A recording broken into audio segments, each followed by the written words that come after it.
కాపునాడు. కాపు సమాజపు భవిష్యత్ తరాల్ని విద్యాధికులుగా ఉన్నత స్థానాల్లో నిలపాలన్న మహోన్నత ఆశయంతో కాపునాడు జాతీయ అధ్యక్షులు, కాపునాడు ఫౌండేషన్ చైర్మన్ శ్రీ గాళ సుబ్రహ్మణ్యం ఆధ్వర్యంలో 2024 విద్యా సంవత్సరంలో స్వర్గీయ మిరియాల వెంకట్రావు స్మారక విద్యార్థినుల వసతి గృహం కాపు విద్యాభవన్ 1 ప్రారంభించబడింది. ఈ 2025 విద్యా సంవత్సరంలో విజయవాడ కృష్ణలంక గుండుకోటయ్య వీధిలోని చెన్నకేశవ కాంప్లెక్స్ లో బాలుర కోసం కాపు విద్యాభవన్ 2 ప్రారంభమైంది. 8/6/2025 ఆదివారం నాడు కాపునాడు ఫౌండేషన్ చైర్మన్ శ్రీ గాళ సుబ్రహ్మణ్యం గారి సతీమణి శ్రీమతి గాళ పద్మ గారు రిబ్బన్ కట్ చేసి కాపు విద్యాభవన్ 2ను లాంఛనంగా ప్రారంభించారు.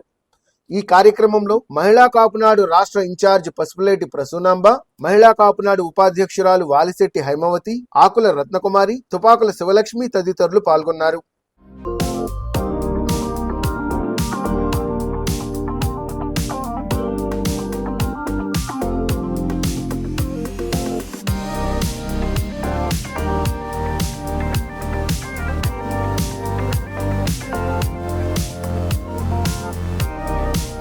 కాపునాడుకు న్యాయ సలహాలను అందిస్తూ కాపునాడు మూల స్తంభాలలో ఒకటిగా నిలిచే కాపునాడు లీగల్ సెల్ రాష్ట్ర స్థాయి కార్యవర్గ సమావేశం కృష్ణలంక గుండుకోటయ్య వీధిలోని కాపు విద్యాభవన్ 1లో జరిగింది. కాపునాడు లీగల్ సెల్ రాష్ట్ర అధ్యక్షుడు మల్లెమూడి సతీష్ బాబు నేతృత్వంలో జరిగిన ఈ కార్యక్రమానికి కాపునాడు జాతీయ అధ్యక్షులు శ్రీ గాళ సుబ్రహ్మణ్యం ముఖ్య అతిథిగా హాజరయ్యారు. కాపునాడు లీగల్ సెల్ పార్లమెంటరీ అధ్యక్షులతో పాటు లీగల్ సెల్ రాష్ట్ర కార్యవర్గ సభ్యులు, కాపునాడు ప్రతినిధులు పాల్గొన్న ఈ కార్యక్రమంలో ప్రాంతాల వారీగా లీగల్ సెల్ ను బలోపేతం చేయాల్సిన ఆవశ్యకతను, బలోపేతం చేస్తే సాధించగలిగే విజయాలను చర్చించారు. లీగల్ సెల్ రాష్ట్ర కమిటీ తదుపరి సమావేశం విశాఖపట్నంలో జరగనున్నదని, అతి త్వరలోనే దాని వివరాలు తెలియజేస్తామని జోన్ 1 లీగల్ సెల్ అధ్యక్షులు విల్లా నాగవెంకట సత్య దొరబాబు ప్రకటించారు. ఈ సమావేశంలో కాపునాడు రాష్ట్ర కార్యనిర్వాహక అధ్యక్షులు కోటిపల్లి వెంకట రామారావు, కాపునాడు రాష్ట్ర ప్రధాన కార్యదర్శి సోడిశెట్టి కృష్ణప్రసాద్, లీగల్ సెల్ రాష్ట్ర ఉపాధ్యక్షులు మేళం శ్రీకృష్ణ, బైపుడి నాగేశ్వరరావు, రాష్ట్ర కార్యదర్శులు Dasari Sudhakar, Naraharisetti Chandramouli, Kapunadu state media coordinator Tupakula Mahesh, OC కులాల ఐక్యవేదిక ప్రధాన కార్యదర్శి తాడేపల్లి వెంకట రమణమూర్తి, జోన్ 1 కాపునాడు అధ్యక్షులు కేవీవి సత్యనారాయణ, జోన్ 3 కాపునాడు అధ్యక్షులు Bondalapati Venkatrao, zone 2 legal cell అధ్యక్షులు Pappula Venkata Ramadora, Ongole parliamentary Kapunadu legal cell అధ్యక్షులు Degala Rajendra Prasad, Vizianagaram parliamentary Kapunadu legal cell అధ్యక్షులు గంటా కేశవరావు, శ్రీకాకుళం లీగల్ సెల్ అధ్యక్షులు పడాల లక్ష్మణరావు, మచిలీపట్నం లీగల్ సెల్ అధ్యక్షులు చింతా రత్నశేఖర్, అనకాపల్లి లీగల్ సెల్ అధ్యక్షురాలు అప్పికొండ కాత్యాయిని, నర్సరావుపేట లీగల్ సెల్ అధ్యక్షులు దాసం మహేష్, ఏలూరు లీగల్ సెల్ అధ్యక్షులు రామశెట్టి వెంకట సత్యనారాయణ, నెల్లూరు లీగల్ సెల్ అధ్యక్షులు లక్కాకుల మహేష్, కాపునాడు టీవీ బాధ్యులు ఆకుల తిరుమలరావు తదితరులు పాల్గొన్నారు. మన కాపుల్లో ఉన్న పేదవాళ్ళకి కానీ, మన కాపుల్లో ఉన్న వాళ్ళ యొక్క అవసరాలు తీర్చడానికి కానీ లీగల్ సంబంధించిన ఆ ఇష్యూస్ పేదవాళ్ళకి లేకపోతే ఇంకా మిగతా వాళ్ళకి కానీ ఈ చట్టపరమైన కోర్టు సంగతి, ఆ కేసుల సంగతి, ఆ యొక్క వ్యవహారాల సంగతి చూడటానికి మనందరికీ ప్రతి పార్లమెంట్కి ఒక అధ్యక్షుడు చొప్పునగా చేశారు, నామినేట్ చేశారు. అలాగే మేము ఇలా రాష్ట్రం మొత్తం మీద కానీ దేశం మొత్తం మీద కానీ ఇలా కాపుల తరఫున కొంతమంది న్యాయవాదులు ముందుకు వచ్చి మేము సర్వీస్ చేస్తామని చెప్పి మీరందరూ వచ్చారు, ఎంతో సంతోషం. సభకి నమస్కారం. ఎవరికి ఎలాంటి అభిప్రాయం ఉన్నా విజయవాడ ప్రజలకి లాయర్లు అంటే మహాగౌరవం. దానికి కారణం ఏంటంటే విజయవాడకి వంగవీటి మోహన్ రంగాలంటి నాయకత్వం అప్పచెప్పింది లాయర్లు. లాయర్లు లేకపోతే రంగా గారు లేరు. కొన్ని వేల సంఖ్యలో లాయర్లు ఆంధ్రప్రదేశ్లో ఉన్నారు, ఏ ఊళ్ళో అయినా సరే. అలాంటి లాయర్లు మన మధ్య కమ్యూనికేషను, కోఆర్డినేషన్ లేదు. రాష్ట్రంలో గతంలో తీసుకుంటే ఎన్నో బార్లు కాపుల కింద ఉండేవి. అలాంటి బార్లు ఇవాళ రాష్ట్రంలో మనం ఎన్ని బార్లు మన చేతిలో ఉన్నాయంటే ఏళ్ల మీద లెక్క పెట్టిస్తే స్థాయికి వచ్చేసాం మనం. దానికి కారణం ఏంటంటే మన మధ్యలో కమ్యూనికేషన్ లేదు, కోఆర్డినేషన్ లేకపోవడం. అలాగే విజయవాడలో దాదాపు 550 మంది లాయర్లు ఉన్నారు. మొన్న ఒక్కడు జనరల్ సెక్రటరీ ఒకటి పోటీ చేస్తే కాపాడు ఆయన ఓడిచ్చేదాకా అందరు నిద్రపోలా. అంటే విజయవాడ బార్లు కూడా మనకి లాయర్లకు ప్రాతినిధ్యం లేదు. ఇక్కడ ఏమవుతుందంటే రాష్ట్రంలో అడ్వకేట్స్ దగ్గర వచ్చేసరికి బార్ అసోసియేషన్స్లో మన కంట్రోల్ తగ్గిపోతున్నాయి, మన గుర్తింపు మనకు లేకుండా పోతుంది. బార్ కౌన్సిల్ మెయిన్ కావాల్సిన బార్ కౌన్సిల్లో కూడా మన గ్రిప్ ఆనందాన్ని తగ్గిపోతుంది. లీగల్ సెల్ అనేది యాక్టివ్గా ఉంటే రంగా గారు అన్నటువంటి కొన్ని వందల మందిని మీరు ఆంధ్ర రాష్ట్రంలో తయారు చేయగలరు. అందుకనే లీగల్ సెల్ అంటే మాకు మహా గౌరవం. రంగా గారిని మాకు అందించారు. విజయవాడ కాదు, ఆంధ్ర రాష్ట్రానికి అందించారు లీగల్ సెల్. రంగా గారు కేసులో ముద్దాయిగా ఉన్నప్పుడు రంగా గారు సపోర్ట్ చేసిన లాయర్ ఉండేవాడు కాదు. ఎక్కడో నందిగామకి వెళ్ళి ₹2 అడ్వకేట్ ఆరోగ్యం గారని ఎస్సీ ఆయన పట్టుకొచ్చేవాడు పిటిషన్ పెడతానికి. ₹2 ఇస్తే పిటిషన్ పెట్టేవాడు. లేదు లాయర్లు కట్టగట్టేస్తారు నాన్ కాపు అడ్వకేట్స్ అంతా. అప్పుడు మన వాళ్ళు చాలా తక్కువగా ఉన్నారు. ఆ తర్వాత రంగా గారు కొంతమంది సెలెక్ట్ చేసి చదివించి లాయర్లుగా తయారు చేసి ఇవాళ 550 మంది లాయర్లు తయారంటే ఆనాడు రంగా గారి పునాది. అందులోంచి వచ్చినోడే మన బార్ కౌన్సిల్ నెంబర్ చేశాడు ఎస్ మల్లేశ్వరరావు అని, సూర్యభద్రం మల్లేశ్వరరావు అని. రంగా గారి ప్రోడక్ట్ అది. ఇవాళ అలాంటి విజయవాడ లీగల్ సెల్ వచ్చేసరికి ఏమవుతుందంటే ఒక్కరిని కూడా బార్ అసోసియేషన్లో ఒక పర్సన్ కూడా చూలేకపోతున్నాం. దీనికి కారణం ఏంటంటే బార్ కౌన్సిల్లో మనం వీక్ అవడమే. కాపునాడికి ప్రధానమైన సలహాదారులుగా ఆంధ్రప్రదేశ్ కాపునాడు లీగల్ సెల్ తయారవ్వాలని చెప్పి నా కోరిక. ఎందుకంటే కొన్ని చోట్ల వాళ్ళ రాష్ట్రంలో 20 జిల్లాల్లో కాపునాడు ఉంది, 10 జిల్లాలో ఉంది. అంటే మన బలం ఎలా ఎందుకు తెలుసుకోలేకపోతున్నాం అంటే వాళ్ళ ఎక్కడైనా సరే అరకు పార్లమెంట్ గురించి మనం ఒక మాట ఎత్తితే అరకు పార్లమెంట్లో మనలో ఏం చెప్తారు, అమ్మ అక్కడ పొయ్యోళ్ళు అండి, ట్రైబల్స్ అండి, అదేంటి ఇదండి అని చెప్తారు. కానీ అక్కడ 2,13,000 కాపోటింగ్ ఉంది అరకు పార్లమెంట్లో. పల్నాడు ఉంది, నరసరావుపేట పార్లమెంట్. రెడ్లండి చంపుకుంటారండి, మాచర్లండి, గురజాలండి, రోడ్డు మీద ఎగేస్తారండి, రెడ్లండి గిడ్లండి అంటారు. ఇవాళ అక్కడ 2 లక్షల పైన ఓటింగ్ ఉంది. ఎప్పుడైతే రాజకీయాల్ని మనం శాసించామో ఆటోమేటిక్గా అన్నీ మనకు దొరుకుతాయి. మీ భాషలో కావాలంటే జీపీలు వస్తాయి, ఏపీపీలు వస్తాయి, అన్నీ వస్తాయి. కానీ దాన్ని ఏంటంటే మన రాజకీయాలను శాసించే స్థాయిలో ఒక వ్యూహం ప్రకారం కాపునాడు కానీ, కాపునాడు లీగల్ సెల్ కానీ, మహిళా కాపునాడు కానీ, యువ కాపునాడు కానీ, మీడియా కోఆర్డినేటర్స్ అందరూ ఒక సమిష్టిగా బయలుదేరితే రాష్ట్రంలో ఇవాళ నిన్న కాక మొన్న 4 రోజుల కిందట లండన్లో ఒక ఏరియాకి డిప్యూటీ మేయర్గా మన భీమవరం ఆర్ఐటి ఉదయ్ మిరియల్ వెంకటరావు చాలా దగ్గర ఫాదర్ ఆర్ఐటి సత్యనారాయణ గారు అని చెప్పి భీమవరం డిగ్రీ కాలేజ్ ప్రిన్సిపల్ చేశారు. వాళ్ళ అబ్బాయి అక్కడ డిప్యూటీ మేయర్గా ఎన్నికయ్యాడు. మొన్నదాకా లండన్ ఎమ్మెల్యేగా ఉన్నాడు, ఇవాళ డిప్యూటీ మేయర్గా ఎలక్ట్ అయ్యాడు. అక్కడ ఎమ్మెల్యే కంటే డిప్యూటీ మేయర్ పవర్ఫుల్ అంట. అందుకని నాకు ఎమ్మెల్యే వద్దు ఇది కావాలని చెప్పి దానికి వెళ్ళిపోయాడు. ఇట్లా ప్రపంచం మొత్తం మీద 60 దేశాల్లో కాపునాడు నడుస్తుంది. ఇవాళ అమెరికా లీగల్ సెల్లో మనం చాలా మంది లాయర్లు అయ్యారు. దాసరి వీరభద్రరావు అని చెప్పి మిరియల్ వెంకటరావు గారి దగ్గర ఉండేవాడు. ఆయన వాళ్ళ అమెరికాలో లీగల్ సెల్ దీనికి ఉన్నాడు. అలాగా ప్రపంచం మొత్తం మీద 60 దేశాల్లో కాపునాడు ఏదో ఒక రూపంలో పనిచేస్తుంది. కాబట్టి మన మెయిన్ ఎజెండా ఒకటి, మన మధ్య కమ్యూనికేషన్ రావాలి, కోఆర్డినేషన్ రావాలి. అదే తప్ప గతం గురించి మనం మాట్లాడదు. అలాగే మన మధ్యలో కమ్యూనికేషన్ సిస్టమ్ అనేది చాలా ఎందుకని పదే చెప్తున్నాను. మన మధ్యలో ఇవాళ ఇక్కడ ఇంతమంది లాయర్లు వచ్చారు, 10 జిల్లాల నుంచి వచ్చారు, జిల్లాకు ఒకళ్ళు ఇద్దరు వచ్చారు. వీళ్ళందరికీ ఇంతకుముందు పరిచయాలు ఉన్నాయా? కొత్తగా వచ్చినాయి పరిచయాలు. దానివల్ల ఎంత బలం ఉంటుంది. ఇంతకుముందు మనం లాయర్ కావాలంటే విజయనగరంలో ఒక లాయర్ కావాలంటే ఎవరిని ఎత్తుకోవాలి. తక్కువ ఇప్పుడు గంటకేశ్వరరావు గారు వచ్చేసారు. మా గంటకేశ్వరరావు ఉన్నారు, అందరూ ఆయన కాంటాక్ట్ చేస్తారు.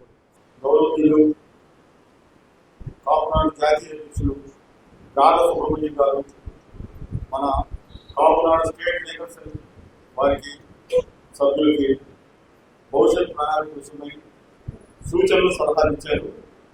ఈ పెద్దల యొక్క సూచనలు సలహాలు కాపునాడు లీగల్ సెల్ సూచన తప్పకుండా పాటిస్తుందని వారికి హామీ ఇస్తూ ఈ రోజున ఈ కార్యక్రమాన్ని ఏర్పాటు చేసినందుకు నేను గాళ్ళ సుబ్రహ్మణ్యం గారికి హృదయపూర్వక నమస్కారాలు తెలియజేస్తున్నాను. వారు చెప్పినట్టుగా ఈ కాపునాడుకి సంబంధించి ఒక నిర్మాణాత్మకమైన ధోరణిలో మనము ఏ జిల్లాకు ఆ జిల్లాగా ముందు నిర్మించుకుంటూ మనతో పాటు మన కాపుకి సంబంధించిన అడ్వకేట్స్ అందరినీ మన జిల్లాల్లో నిర్మాణాత్మకంగా వృద్ధి చేసి తద్వారా మనము సమాజానికి మన జాతికి మనం ఏ విధంగా హితం చేయగలమో దాని ప్రకారం మనం ముందుకు వెళ్ళడానికి ఆస్కారం ఉంటుంది. దీంట్లో ఏదైనా కేసు వేరే రాష్ట్రంపై వేరే జిల్లాలపై మనం ఇద్దామంటే ఎవరు మన కులపోళ్ళు ఎవరు మనోళ్ళు మనం ఎవరికి ఇద్దామనేది ఎవరికి తెలియటం. నెంబర్ 1 ఈ కాపునాడు పెట్టిన దాంట్లో అన్న మనం అందరం కలిసి మన ఫోన్ నంబర్లన్నీ ఒక దాంట్లో చేసి పంపించేటట్టయితే ఏదైనా వర్క్ ఉన్న వాళ్ళు ఒక జిల్లా వాళ్ళ పలానాన్ని ఇంతకుముందు రామిశెట్టి వాళ్ళు పెట్టారు, ఇంతకుముందు ఒక మీటింగ్ పెట్టారు గుంటూరులో, విజయవాడలో పెట్టారు రామిశెట్టి ఫ్యామిలీస్ అని పెట్టి వాళ్ళలో ఉన్న అడ్వకేట్స్ని కొంతమందిని వాళ్ళు ఒక టీమ్గా అరేంజ్ అయ్యి వాళ్ళు చాలా బాగా హెల్ప్ చేస్తున్నారు. అట్లాగే మన కాపునాడు ద్వారా ఈ ప్రస్తుతం ఉన్న లీగల్ సర్వీస్లో సతీష్ బాబు గారు కూడా అందరి మన నంబర్లన్నీ ఒక దాంట్లో చేసి అప్ టు డేట్స్ తర్వాత పీపీలు ఏజీపీలు ఎవ్వరూ సహాయం చేయరు, మనం సొంతగా చేసుకోవాలి. తప్పించి ఒకటి చేస్తారనుకోవడం భ్రమ. నేను I'm the first notary government of India from Narasaraopet. నేను మొట్టమొదటి ఎవరు సహాయం చేసుకోలేడు. నేను మొట్టమొదటి రాష్ట్రపతి అవార్డుని అడ్వకేట్గా ఉండి రాష్ట్రపతి అవార్డు తీసుకున్నాను. నేను మొట్టమొదటి బహుశా స్టేట్లో ఎవరు లేరు కూడా. మనకు కావాల్సిన ప్రచారం కూడా ఎవరు. భారతదేశ రాజకీయ చిత్రం ఎంత విచిత్రంగా మారిపోయిందంటే, నేను 69లో విజయవాడ లయోలా కాలేజీలో చదువుతున్న రోజుల్లో కుల నిర్మూలన సంఘంలో పనిచేసేవాళ్ళం. ఆ రోజుల్లో కులాలకి వ్యతిరేకంగా మనందరం కలిసి పోరాటాలు చేయాలి, మానవులందరూ ఒకటే అనే ఒక కాన్సెప్ట్లో గోరా గారి నాయకత్వంలో మేమందరం కూడా అప్పుడు చాలా కొన్ని ఉద్యమాలు కొన్ని కార్యక్రమాలు కూడా చేసాం. ఆ పరిస్థితుల్లోంచి ఇవాళ కుల నిర్మూలన సంఘం నిర్మూలింపబడింది, కులాలు ముందుకు వచ్చేసి. ఈ పరిస్థితుల్లో సంఖ్యాబలమే ఇవాళ అధికారాన్ని తీసుకొస్తుంది అన్న వాస్తవాన్ని అందరూ కూడా గుర్తించారు. అనేక మంది ఉద్యోగులు, ఓసీ కులాలు ఉద్యోగులు, అనేక మంది వ్యాపారస్తులు, అనేక మంది పారిశ్రామికవేత్తలు, అనేక మంది అన్ని రంగాల్లో ఉన్న వాళ్ళు బయటికి చెప్పుకోలేని పరిస్థితుల్లో ఉండి అనేక సమస్యలు ఎదుర్కొంటున్న పరిస్థితుల్లో ఈ ఓసీ కులాల ఐక్యవేదికను పెట్టడం అనేది జరిగింది. సుబ్రహ్మణ్యం గారు దానికి నాయకత్వం వహిస్తున్నారు. దాంట్లో నేను కూడా భాగస్వామిగా ఉన్నానని తెలియజేస్తూ, నన్ను ఈయన పిలిచిన వెంటనే మా సమావేశాన్ని మీరు రండి నన్ను పిలిచిన వెంటనే రెండో మాట ఆలోచించకుండా నేను ఎందుకు వచ్చానంటే, 1 విద్యాభివృద్ధి కోసం కృషి చేస్తున్న ఆర్గనైజేషన్, 2 ఓసీ కులాలలో ఒక భాగమైన కాపు సామాజిక వర్గానికి రక్షణ కల్పించే లీగల్ సెల్ ఇది. మీరందరూ కూడా మేము యాక్చువల్గా ఓసీ కులాల ఐక్యవేదికని గ్రామ స్థాయి నుంచి జిల్లా స్థాయి నుంచి రాష్ట్ర స్థాయి వరకు కూడా అన్ని చోట్లకి విస్తరించేసి వీళ్ళందరూ కూడా కలిసికట్టుగా ఉండి ఓసీ కులాల వారందరూ కూడా కలిసికట్టుగా ఉండి ఒక బలమైన వర్గంగా తయారయ్యి వాళ్ళ మీద సామాజిక పరంగా జరుగుతున్న దాడుల్ని మనం ఎదుర్కోవడానికి అరికట్టడానికి మనందరం కూడా కృషి చేస్తారని ఆశిస్తూ, అలాగే మీరు మీ ప్రాంతాల్లోకి వెళ్ళిన తర్వాత మీ ప్రాంతాలలో విద్యా ఏర్పాట్లు వెనుకబడిన విద్యార్థులకి ఉచితంగా అన్ని ఏర్పాట్లు చేయడం అనేది చాలా గొప్ప విషయం. ఎందుకంటే ఒకసారి ఒక అంతర్జాతీయ స్థాయిలో ఉన్న నాయకుడు అన్నాడు, ఏదైనా దేశాన్ని నాశనం చేసేయాలి అంటే అణుబాంబులు అయ్యాకల్లా విద్యా వ్యవస్థను నాశనం చేస్తే ఆ దేశం నాశనం. అంటే ఏంటి, విద్యా వ్యవస్థను బాగు చేస్తే దేశం బాగా అభివృద్ధి చెందుతుంది అన్నది వాస్తవం. అది గమనంలోకి తీసుకుని ఇలా ఈ రోజున కాపునాడు నాయకత్వం ఈ విద్యాభవన్లు ఏర్పాటు చేయడం అనేది చాలా అభినందనీయం. ఆ వంతుగా ఒక చిన్న ఇటుక అంటామో ఇసుక రేణు అంటామో తెలియదు, దాన్ని ఒక 10,000 రూపాయలు నేను దానికి డొనేషన్గా ప్రకటిస్తూ నాకు ఈ అవకాశం ఇచ్చిన మీ అందరికీ కూడా మరొకసారి ధన్యవాదాలు తెలియజేస్తూ సెలవు. మనం ఐక్యంగా ఉంటే ఏదైనా సాధించగలం. అయితే ఇక్కడ ప్రాబ్లం ఏంటంటే, మాకు శ్రీకాకుళం జిల్లాలో తెలగ అంటారు, కాపు అంటారు, అక్కడ తెలగ అంటారు, తెలగ దొరలు అంటారు. మీకు అది తెలుసో లేదా? తెలగ దొరలు అనే ఈగో అనమాట, బాగా ఈగో ఎక్కువ. అంటే ఒక దొరకి ఇంకో దొరకి పడదు. అది పెద్ద ప్రాబ్లం అనమాట. మన దొరలకి వచ్చింది ప్రాబ్లం అది. మా జిల్లాలో ఎమ్మెల్యేలు 2-3 ఉండేవారు మన జాతి వాళ్ళు. అలాగే ఇప్పుడు ఒక్కరు కూడా ఎమ్మెల్యేగా ఎవరు లేరు. ఎందుకు కారణం ఏంటంటే ఒకరికి ఒకరు పడదు కాబట్టి. వీళ్ళందరూ కూడా మిగతా పార్టీకి సపోర్ట్ చేయడం వల్ల మన పార్టీ వాళ్ళు అంటే మన జాతి వాళ్ళు ఎవరు కూడా పెద్దగా బయటికి రావడానికి అవకాశం లేకుండా ఉంది. అందుకే ఏంటంటే ఇప్పుడు మన అసెంబ్లీ వైజ్, పార్లమెంట్ వైజ్ మనం కానీ మన జాతి వాళ్ళ తాలూకా ఇది అంతా కూడా అంటే మనం ఒక సెన్సెస్ లాగా చేసి వాళ్ళందరినీ కలెక్ట్ చేసి ఒక ఐక్య వేదిక మనం ప్రతి జిల్లాలోనూ, ప్రతి నియోజకవర్గంలో, అలాగే ప్రతి సబ్ డివిజన్లో కూడా మనం కూడా చేసి వాళ్ళందరినీ కలెక్ట్ చేసి, నేమ్స్ అంతా కలెక్ట్ చేసి మా శ్రీకాకుళంలో ఉన్నది అంటే తెలంగాణ సంఘం ఉంది కానీ అది పెద్దగా యాక్టివ్గా పనిచేయట్లేదు. అందుకు ఆ విధంగా చేస్తే బాగుంటుందని నేను అనుకుంటాను. అదేవిధంగా మనందరూ చెప్పారు, ఫోన్ నంబర్స్ కానీ ఇస్తే మనం అందరం కూడా కలెక్ట్ చేసుకొని మాట్లాడుకోవచ్చు. నా పేరు దాసరి సుధాకర్ అండి, మాది గుడివాడ. అయితే ఈ కార్యక్రమానికి ఈ అవకాశాన్ని మన స్టేట్ బాడీలో సెక్రటరీగా నాకు అవకాశం ఇచ్చారు మన సుబ్రహ్మణ్యం గారు.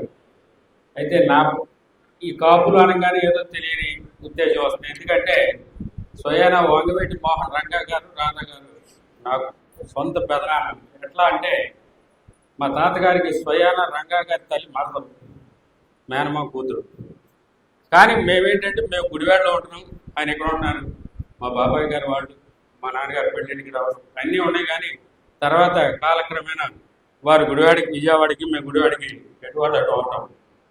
ఆ కాపులు అనగానే ఆ ఫీలింగ్ ఎక్కడో, ఆ పేరు పెడితే చాలు మాది, మనది, కాపు అంటే మనం, మనవాళ్ళు అనే ఫీలింగ్ అక్కడ ఉందేమో, ఏదో ఫీలింగ్ తెలియదు. కానీ న్యాయవాది అనే వృత్తి ఉన్నప్పటికీ మనవాళ్ళు అనగానే తెలియని ఆవేదన, ఆవేశం.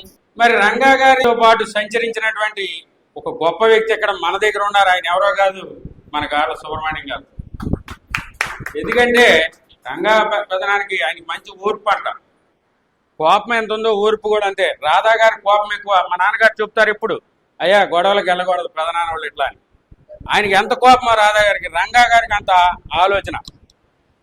ఆలోచిస్తూ ఉండాడు అయ్యా రంగా పెదనా అని చెప్పేవారు. అయితే ఆయన దగ్గర ఉన్నందుకు ఈయన కూడా, మన సుబ్రహ్మణ్యం గారు కూడా ఆలోచన విధానంతో 1-4 సార్లు, ఏమంటే మన ఇంట్లో 4 పిల్లల్ని ఒక చోటకి తీసుకెళ్లాలంటే చాలా కష్టంగా ఉంది కూడా. మరి ఇంతమంది మన కుటుంబ సభ్యుల్ని రాష్ట్ర వ్యాప్తంగా తీసుకొచ్చి ఇక్కడ కూర్చోబెట్టారు ఆయన వాడ. ఇక్కడ ఉన్నటువంటి మన కుటుంబ సభ్యులు ప్రతి ఒక్క న్యాయవాది అందరికీ కూడా పేరు పేరున ఈ అవకాశాన్ని కల్పించి మనందరిని ఒకసారి తెచ్చినందుకు నా కృతజ్ఞతలు తెలుపుకుంటూ, మన కాపునాడు లీగల్ సెల్ అనే ఒక మంచి ప్లాట్ఫామ్ మనకి ఏర్పడింది కాబట్టి మనం దీన్ని ఆసరాగా చేసుకుని మన అడ్వకేట్స్ అందరం కూడా ఒక దీంట్లో ఉండి బార్ కౌన్సిల్ మెంబర్స్ లో కూడా మనోళ్ళు అనే వాళ్ళని చాలా మందిని మనం ఎలక్ట్ చేసుకుని జడ్జెస్ దగ్గర మనం పేరు రికమెండ్ చేయించుకోవాలి, దానికి లాబింగ్ చేసుకోవాలి. దానికి ఎవరు బార్ కౌన్సిల్ మెంబర్స్ అయితే వాళ్ళు హైకోర్టు జడ్జిల దగ్గర నుంచి వాళ్ళు మనకి ఎంతో కొంత ఉపయోగపడతారు. ఇదే దీన్ని మనం ముందుకు సాగిస్తూ గాళ్ళ సుబ్రహ్మణ్యం గారి నాయకత్వంలో రేపొద్దున బార్ కౌన్సిల్ ఎలక్షన్స్ లో కూడా మనందరం కూడా ఒక మాట మీద నిలబడి అందరం కూడా ఒక దీంతో ఇచ్చేయాలని చెప్పి మీ అందరికీ కూడా నాకు ఈ అవకాశం కల్పించినందుకు మీ అందరికీ నా హృదయపూర్వక ధన్యవాదాలు తెలియజేసుకుంటూ సెలవు తీసుకుంటాను. ముఖ్యంగా సార్ సుబ్రహ్మణ్యం గారు వైజాగ్లో రెడ్డం సూర్యారావు అండ్ రెడ్డం ధర్మారావు గారి ట్రస్ట్ ఉంది సార్. 1931లో ఏర్పడిందండి. మా బంధువులే రెడ్డం వాళ్ళు. ఆయన అప్పట్లోనే దాని బైలాస్లో కాపు, తెలగ, బలిజిక తప్ప ఇందులో ఇందులో ₹1 కూడా ఖర్చు పెట్టకూడదని రాసింది సార్. అది వెబ్సైట్ కూడా మీకు సతీష్ బాబు కూడా పంపిస్తాను. నేను దగ్గర ఒక 300-400 కోట్ల ఆస్తి ఉంటుందండి ఒక వైజాగ్, ద్వారకానగర్. ఆ ప్రాపర్టీస్ అన్నింటికి లీగల్ ఇష్యూసే, ఇందులో ఖాళీ చేయకుండా ఉండడం. సేమ్ నేను చెప్పిన ఇక్కడ హైదరాబాద్ మన వైజాగ్ ప్రాపర్టీ, విజయవాడ ప్రాపర్టీ మనం కొంచెం మాట్లాడగలిగితే మీరు వచ్చినప్పుడు, నెక్స్ట్ టైం వచ్చినప్పుడు లీగల్ సెల్ మనం వెళ్ళి ఆ ఇష్యూస్ ఉన్న వాళ్ళకి హైకోర్టులో కేసులు నడిపిస్తున్నారు మా అన్నయ్య గారు. కానీ ఈ పిల్లలు కూడా ప్రతి నెలకి 18 లక్షల రూపాయలు రైట్లు వచ్చే పరిస్థితిని ఉంది. కానీ ప్రస్తుతానికి అయితే 3 లక్షలు, 2,50,000 వస్తుందంటున్నారు అంటే ఈ కేసుల వల్ల. సో ఆ ఇష్యూస్ అన్ని మనం కొంచెం సాల్వ్ చేసి పెట్టగలిగితే లీగల్గా దాని ఎసెట్గా ఇన్కమ్ పెరుగుతుంది. వాళ్ళు ఓన్లీ పూర్ స్టూడెంట్స్కి మాత్రం ఫీజులు కడతారు సార్ ఎవ్రీ ఇయర్. ఎక్కడైనా స్టేట్లో ఎక్కడైనా వాళ్ళు ఏంటంటే ప్రస్తుతానికి వైజాగ్ డిస్ట్రిక్ట్, ఈస్ట్ గోదావరి డిస్ట్రిక్ట్కి విజయనగరం ఆ పక్కే పెడుతున్నారు. సో మీరు కూడా మన హాస్టల్స్ గురించి అయితే మాట్లాడారు కనుక విద్యాభవన్ గురించి నెక్స్ట్ టైం వచ్చినప్పుడు వాళ్ళకి ఆస్తులు ఉన్నాయి. పైగా ట్రస్ట్ పూర్తిగా కాపులకి, వేరే క్యాస్ట్ లేదు. 1990లో SRR ఇంటర్మీడియట్ నేను కూడా రంగా గారి ఆర్గనైజేషన్ అంటే యూఏఈలో, యునైటెడ్ ఇండిపెండెన్స్లో జిల్లా జనరల్ సెక్రటరీగా పనిచేసాం. యూఏఈలో చురుకుండేవాళ్ళం. నాకు బాగా గుర్తు, నా 15 ఏళ్ళు సుబ్రహ్మణ్యం గారి దగ్గరికి వచ్చి నేను అప్పట్లో ఈ మైదాతో అంటించేవాళ్ళు కదా. మా కుర్రోళ్ళు మా వాళ్ళు అందరం 20 మంది వచ్చి ఆయనతో మీకెందుకు చిన్నపిల్లలు మీరు వెళ్ళిపోండి అంటే, కాదు మాకు ఇవ్వాల్సిందే అని చెప్పి తీసుకెళ్లి నిడమానూరు వరకు రామపల్లి నుంచి అంటించాం. అవన్నీ గుర్తు చేశారండి. ఇప్పుడు మన Kapunadu legal cell zone 2 Dorababu గారు మాట్లాడవలసిందిగా కోరుచున్నాం. బార్ కౌన్సిల్ ఎలక్షన్ వచ్చేటప్పటికి ప్యానల్ 10 మందిలోనే 6 పెట్టి మేము ఎలక్షన్ కంటెస్ట్ చేస్తూ 6 కాపులు రవికృష్ణ అవ్వచ్చు, రామజోగేశ్వరరావు వగైరా అందరిని పెడుతూ మేము 6 చేసి విన్ అయ్యారు. మన వాళ్ళు 6 అయ్యారు. కానీ 6% ఉన్న రెడ్లు అవుతారు, చౌదరీస్ అవుతారు తప్ప మనకి ఛాన్సెస్ ఉండవు. ఆ బాధాకరమైన విషయం. ఎందుకంటే 27% మనం ఉండి ఏం సాధించలేని విషయం. నిమ్మకాయల రాజప్ప గారు హోమ్ మినిస్టర్గా ఉండగా కోనసీమలో ప్రత్యేకించి కొత్తపేట కాన్స్టిట్యున్సీ, కొత్తపేట, రావులపాలెం, ఆత్రేయపురం, గన్నవరం నుంచి 220 క్రైములు వేసి వ్యవసాయం చేసుకునే వాళ్ళని, రోడ్డు ఎక్కిన వాళ్ళని, కంచాలు కొట్టిన వాళ్ళని చాలా ఇబ్బందికి గురి చేసిన పరిస్థితులు ఉన్నాయి. ఈ సందర్భంలో ప్రతి మీటింగ్ లో ఒకటే చెప్పాను, నేను లీగల్గా నాకున్న స్థాయిలో ఈ జాతి నుంచి కాపులలో నేను ఉన్నాను కాబట్టి న్యాయవాదిగా క్రైమ్ అంటూ వచ్చి స్టేజ్ కోర్టుకు వచ్చి ఉంటే ప్రత్యామ్నాయంగా ఉచితంగా మనందరికీ నేను చేస్తాను, ఫ్రీగా నేను చేస్తానన్నాను. అలా 220 క్రైములు ఆకుల రామకృష్ణ గారు అక్కడ ప్రాతినిధ్యం వహించారు. ఆకుల రామకృష్ణ గారు ఉన్న ఉద్దేశంతో 220 క్రైమ్స్ వేయించి ఒక్కో క్రైమ్కి 20 మంది 10 మంది ఈ ముద్దాయిల కింద పెట్టి చాలా ఇబ్బంది పరిస్థితి చేశారు. ఆ పరిస్థితుల్లో అంటే ముద్రగడ పద్మనాభ గారు తీసుకున్న నిర్ణయాలు పెద్ద ఏం చేసుకున్నారు. కానీ ఇక్కడ నలిగిపోయింది 2016 నుంచి 2022 వరకు కూడాను. మీరు ఎవరన్నా పంపించండి నేను చేస్తానని 220 క్రైములు కూడా ఆప్షన్ తీసి పెడతాం, ఆప్షన్ పిటిషన్ పెడతాం. నా వంతుగా నేను సాయం చేస్తూ 70 కేసులు ఎక్విటీలు ఇప్పించిన తర్వాత 150 కేసులు అంటే మిగిలియండి. మనం చేయవలసిన సాయం అనేది ఆ పరంగా చేయగలం. మన చేతిలో ఉన్నది అది ఒక్కటే. ఇప్పుడు ఎంసీలు మనోవృత్తులు వస్తారు, ఎంతమంది కాపులమ్మాయిలు వస్తారు, అందరికీ ఉచితంగా చేస్తాం. ఎందుకంటే కొంత మనం చేయగలిగినంత చేద్దాం. మించి నేను చేయలేను, ఎవరు చేయలేరు. సుబ్రహ్మణ్యం గారు పెద్దలు ఎక్కడో ఉంది కాబట్టి ఆయన ఆ బ్రాంచ్లు ఓపెన్ చేసి చేస్తున్నారు. ఆయనకు తోడుగా ఉండాలి, ఉంటాం, ఫాలో అవుతాం. నా పేరు పెద్దిరెడ్డి మల్లికార్జునరావు అండి. కొత్తపేట మండలం కాపునాడు అధ్యక్షుడిని. అలాగే ఒక పత్రికా విలేకరిగా పనిచేస్తున్నాను. నా తండ్రి సమానులు సుబ్రహ్మణ్యం గారికి పాదాబంధనాలు తెలియజేస్తున్నాను అండి. ఈరోజు ఇప్పటికి కూడా గడిచిన 40 సంవత్సరాలుగా 2 కమ్యూనిటీల మధ్యన మనం రాజకీయ పరంగా అభివృద్ధి చెందడానికి కానీ వెనుకబడి పోవడానికి కారణం కానీ ఆ 2 కులాల మధ్యన మన కులం నలిగిపోతుంది, అనగదొక్కబడుతున్నాం. మనకి పూర్తిగా స్వతంత్రం రావాలంటే మనకి రాజ్యాధికారం కాపుల చేతికి రావాల్సిన పరిస్థితి ఉందని చెప్పేసి నేను స్పష్టంగా తెలియజేస్తున్నాను.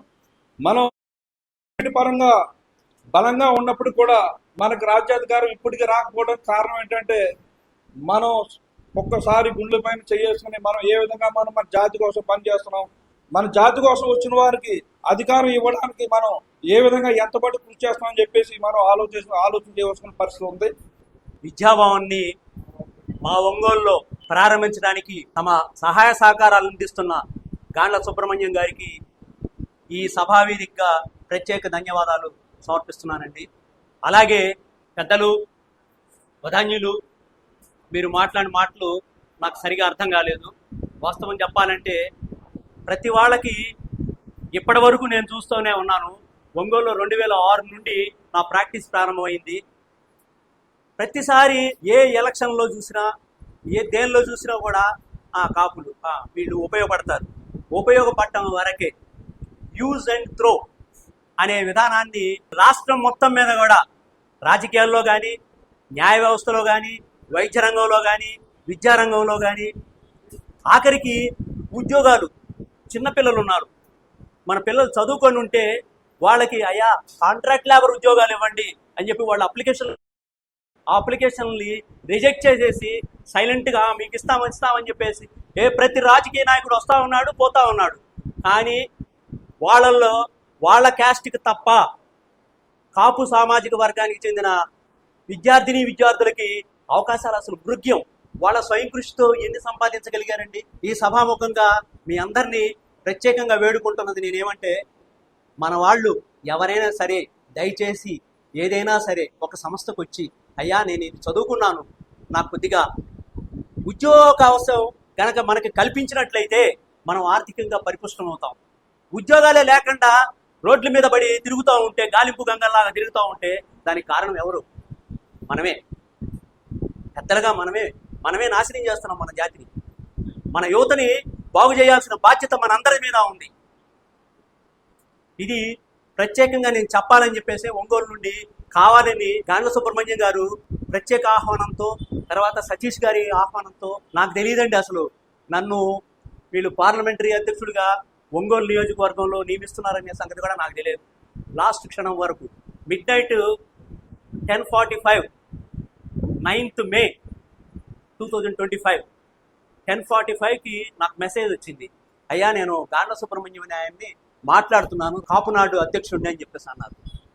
I never expect who has dedicated to community. I am really appreciate to him personally as a education institutions founder. సభకు నమస్కారం. కాపు కుటుంబ సభ్యులందరికీ కూడా హృదయపూర్వక నమస్కారం తెలియజేస్తున్నాను. నా పేరండి Kotipalli Venkataramarao, state working president Kapunadu.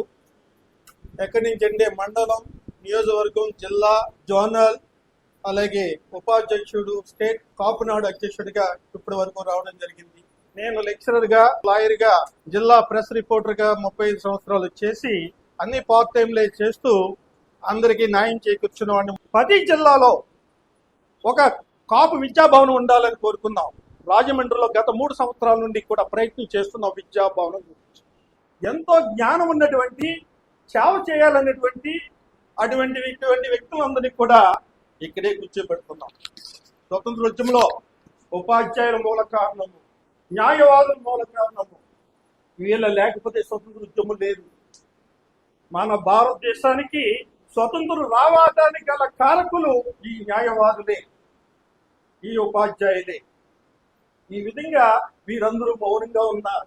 1 for all, all for one. ఒకరి కోసం అందరూ, అందరి కోసం ఒకరు అంటూ సమాజ రక్షకులైనటువంటి కాపులారా, కాపు నాయకులారా, కాపు న్యాయవాదులారా, సత్యవంతులారా, మీరందరూ ఆయా కాలంలో మీ దగ్గర ఉన్న శక్తిని మన కాపు జాతికి ఉపయోగించారు. మిత్రులు అందరికీ విశ్వేంద్ర సుబ్రహ్మణ్యం గారి అభిమానం గత 20 సంవత్సరాల నుంచి ఫాలో అవుతూ ఉంటాను. అయితే ఒకటి, ఓడిపోయినందుకైతే నాకు బాధ లేదు. కాకపోతే వాస్తవం ఏంటి, మన వెనకాల ఎవరున్నారు తెలుసుకోవటం ఎప్పటికప్పుడు. ఓటమి అనేది మనకు ఒక ఆయుధలా పనిచేస్తుంది. మన కోసం లీగల్ సెల్ తప్పనిసరిగా పనిచేయాలి, అలాగే మనం సహాయం చేయాలి. మొట్టమొదటి నేను ఏం చెప్తానంటే, జిల్లా స్థాయిలో మన బార్ అసోసియేషన్లు ఎలా కాదన్నా ఒక 10-12 ఉంటాయి. జిల్లా స్థాయిలో ఒక్కొక్క బార్ నుంచి ఒక్కొక్కరిని, ఇద్దరిని కమిట్మెంట్ ఉన్న వాళ్ళని తీసుకున్నాం. వాళ్ళతో ఒక జిల్లా మీటింగ్ వేసి కాపునాడు లీగల్ సెల్ని పెట్టుకొని, మీరు ఒక రోజు కానీ వారానికి ఏదైనా పూట కానీ ఓ మీటింగ్ కండక్ట్ చేసి ఏదైనా స్థానిక సమస్యలు, కాపులకు సంబంధించిన ఉచిత న్యాయ సలహాలు కానీ ఓ టైం కేటాయించి మనం సహాయం చేద్దాం. ఏ అడ్వకేట్ కూడా ఎవరి స్వార్థం వాళ్ళది, ఎవరి సంపాదన వాళ్ళది, ఎవరిది వాళ్ళది. ఇది వాస్తవం. నేను స్టేజ్ ఎక్కి చెప్తున్నాం కాదు, ప్రతి ఒక్కరు కూడా మనం పని చేస్తున్న విషయం ఈ కాపు కమ్యూనిటీ వరకు ఏంటంటే వీక్లీకో లేకపోతే ఏదో ఒక రోజున టైం కేటాయించి తప్పనిసరిగా మనం సహాయ సహకారాలు అందించాలి. ఏదైతే ఉచితంగా పనిచేస్తున్నామో ఆటోమేటిక్గా మనం సహాయం చేసినటువంటిది వాళ్ళ కేసు ఉంటే మనం ఫీజులు చెప్పొచ్చు, తప్పేం లేదు. ఒకటే చెప్తున్నా, మన ప్రొఫెషనల్ ఎప్పుడు కూడా ఏదైనా వ్యక్తి మీద మనం ఫైట్ చేస్తే ఎదుటో అడ్వకేట్ ఎవరైనా సరే మన అమ్ముడు పోకుండా ఫైట్ చేసి ఓడిపోయినా కూడా ఆ క్లయింట్ అనే న్యాయవాది ఏం చేస్తాడంటే మన క్లయింట్ మనం ఎప్రిషియేషన్ చేస్తాడు, సార్ మీరు ఫైట్ చేశారు, మీరు తప్పులేదని. పై కోర్టులను గెలుస్తాం. ఫస్ట్ మనం ఏంటంటే జిల్లా స్థాయిలో మనం చేయాల్సింది ఇది. అలాగే ఇప్పుడు కాపు విద్యాభవనం, అలాగే కోపా అని కాపు అఫీషియల్ ప్రొఫెషనల్స్, ఇందులో న్యాయవాదులు అలాగే చాలామంది డాక్టర్లు, ప్రొఫెషనల్స్ అందరూ ఉంటారు. కాపు విద్యాభవనం జిల్లా స్థాయిలో పెట్టి ప్రతి జిల్లాలో కూడా మనం అనుకోవడం సాధ్యం కాదు. దానికి ఒక కమిటీ ఉండాలి, కొద్దిగా ఆర్థిక వనరులు ఉండాలి, జాగ్రత్తగా మేనేజ్ చేయాలి. మన ఆవేశపూరితంగా మాట్లాడతాం కాదు, పని విధానం ద్వారా ఎన్ని రిజల్ట్ తెచ్చుకోవాలి. ఇది ఒక ప్లాన్తో, ప్రణాళికతోటి, ఒక నియబద్ధతో వెళ్ళాలి తప్పదా. మన అందరం కూడా కలిసి పనిచేద్దాము. ఏ జిల్లా స్థాయిలో ఆ జిల్లాలో పనిచేసి చక్కగా చేస్తారని ఆశిస్తున్నాను. తప్పకుండా మీ యొక్క సహకారం అందిస్తానని చెప్పి మనస్ఫూర్తి కోరుకోండి. అవకాశం ధన్యవాదాలు. Thank you. సుబ్రహ్మణ్యం గారు అన్నట్టు, అలాగే మన అధ్యక్షులు సతీష్ గారు అన్నట్టు, ముందు మన ఏరియాలో మనం ఒక 50 నుంచి 100 మంది దాకా ఇమీడియట్గా మన లోకల్ లీగల్ సెల్ స్ట్రెంగ్థెన్ చేయాలని ఈ సందర్భంగా నేను అడుగుతున్నాను. మనం లోకల్గా స్ట్రెంగ్థెన్ అయ్యామంటే ఆటోమేటిక్గా సెంట్రల్ స్ట్రెంగ్థెన్ అయిపోయినట్టే. అందుకని విజయనగరం, శ్రీకాకుళం, విశాఖపట్నం ఆయన కూడా, అలాగే మా జోన్ ఎవరైతే ఇన్ఛార్జ్ ఉన్నారో పిల్ల దర్బాబు గారు కూడా సీనియర్ అడ్వకేట్ అవడం, మా అందరూ కూడా స్ట్రెంగ్థెన్గానే ఉన్నాం.